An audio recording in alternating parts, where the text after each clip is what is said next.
ഒരുപാട് അസാബുകൾ ഇറങ്ങുന്ന ഒടുവിലെ ബുധനാഴ്ച പ്രത്യേകിച്ചിട്ട് എന്തെങ്കിലും പറയാനുണ്ടോ? മുത്തുനബിയെ വഫാത്തിലേക്ക് നയിച്ച് പനി ബാധിച്ച ലക്ഷക്കണക്കിന് അസാബ് ഭൂമിയിലേക്ക് ഇറങ്ങുന്ന ദിവസമാണല്ലോ സഫറിലെ അവസാനത്തെ ബുധൻ.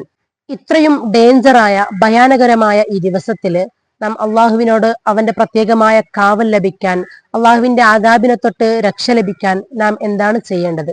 കൂടുതലായിട്ടൊന്നും ചെയ്യാനില്ല. നാം എന്നും ചെയ്യുന്ന സിമ്പിൾ ആയിട്ടുള്ള 5 കാര്യങ്ങൾ മാത്രമേ നമുക്ക് ചെയ്യാനുള്ളൂ. നാം എന്നും ചൊല്ലുന്ന ബിസ്മില്ലാഹില്ലദീ ലാ യദുറു മഅസ്മിഹി ശൈഉൻ ഫിൽ അർദി വലാ ഫിസ് സമാഇ വഹുവസ് സമീഉൽ അലീം എന്ന ഈ ദിക്ർ 3 പ്രാവശ്യം ചൊല്ലുക.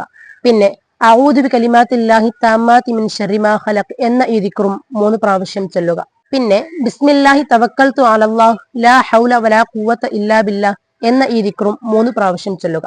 പിന്നെ സൂറത്തു തൗബയിലെ അവസാനത്തെ 2 ആയത്ത് ലഖദ് ജാഅകും റസൂലുൻ മിൻ അൻഫുസികും എന്ന് തുടങ്ങുന്ന ഈ ആയത്ത്